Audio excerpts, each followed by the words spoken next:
So today I'm going to be doing some watercoloring with some distress ink and some distress marker. We'll do both the ink pads and the marker. And I'm going to be using this magical flower stamp from Hero Arts. And the first thing I've done is I've cut down some watercolor paper.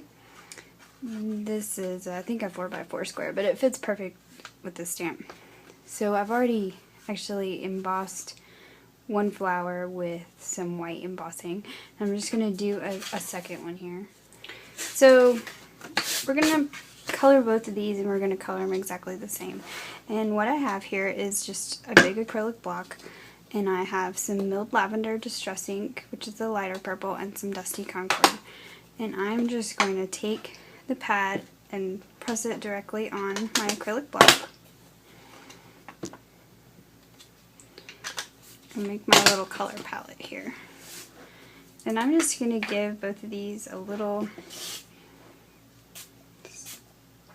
water. And you could use a regular paintbrush in whatever size works for you. Or I also have some water brushes. These aren't the fancy Tim Holtz ones, but these are, I believe, Zig brand, and they're called Brush 2.0, and they come in 4 different sizes. I actually ordered these on Amazon, but there's a small detailed tip, and then there's a medium and a broad, and then a very wide one to do wide areas with. So what I'm going to do is I'm going to start, and I'm going to pick up some of this lighter purple. And I'm just going to go in the inside of this flower.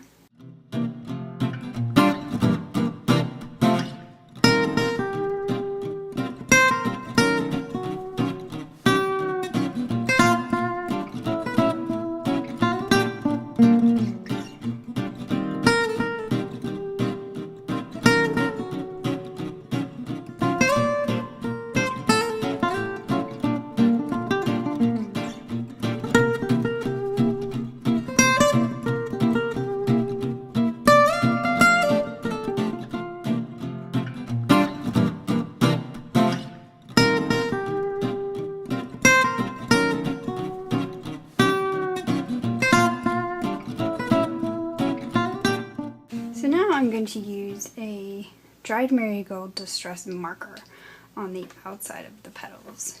And I'm going to use the brush tip. I don't know if you've watched any distress marker videos or not, but there's also a very fine tip. But I'm going to use the brush tip. And I'm just going to kind of go around the outside.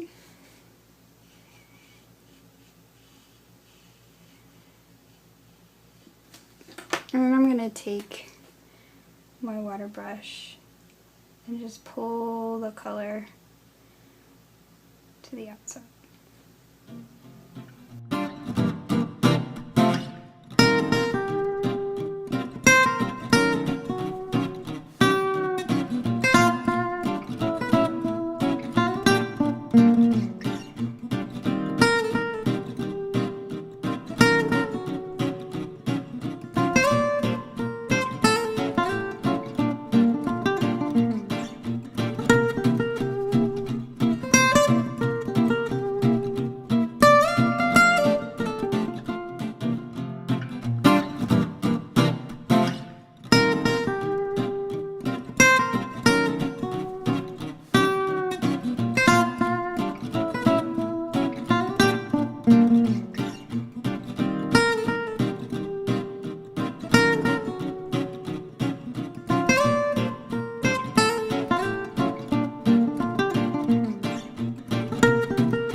Alright, so I've painted my 2 flowers and I'm going to set them aside to dry.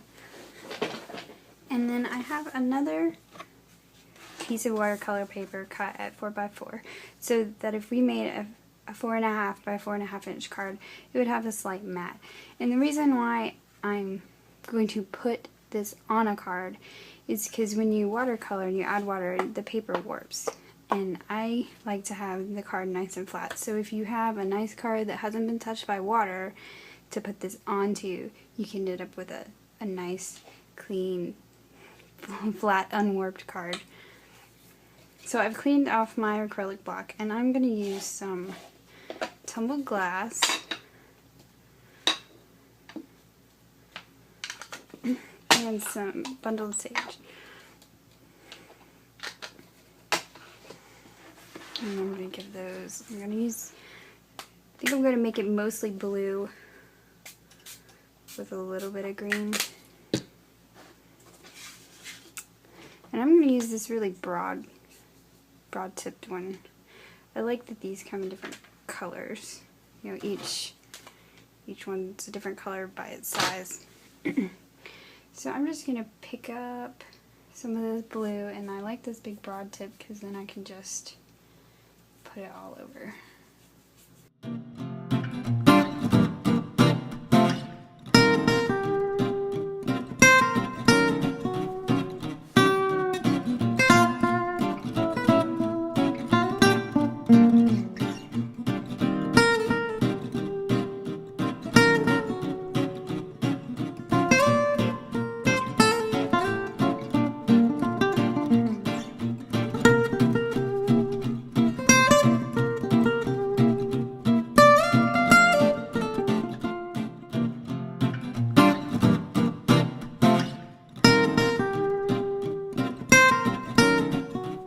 I'm going to just set that aside and let that dry.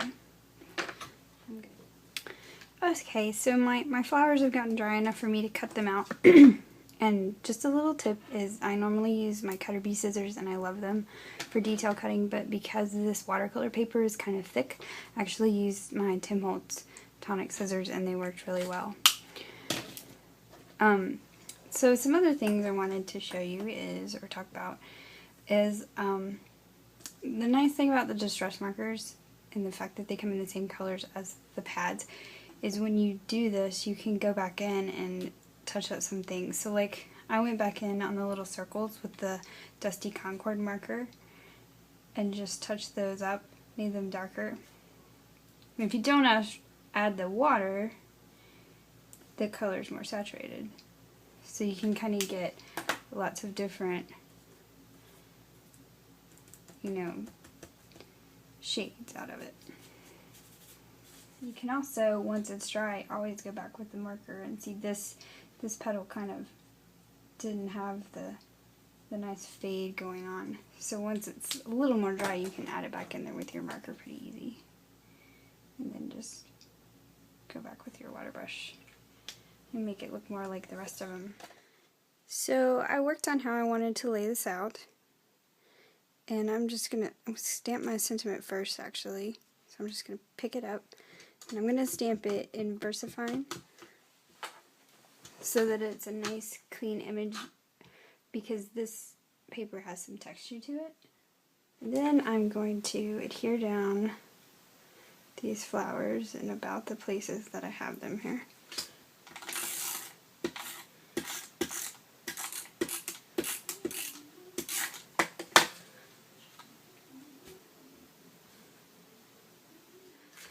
And then I'm going to adhere down the back, which I actually could have done first, because you could trim off the edges of the flowers with the square, but I think I'm going to let them overhang to the edge of the card.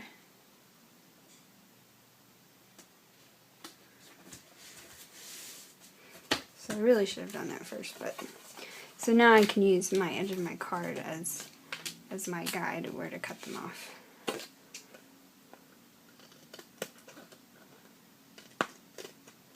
And then I think what I'm going to do, and what I really like about these distress markers is they come in the same colors as the inks, obviously, which is just awesome.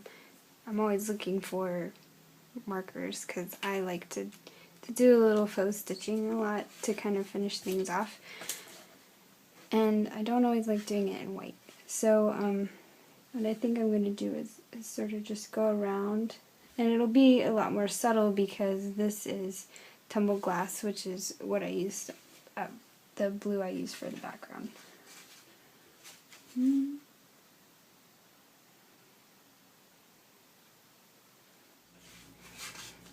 there you have our finished card.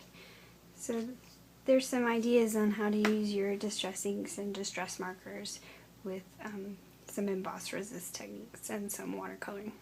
Thanks for watching. Bye.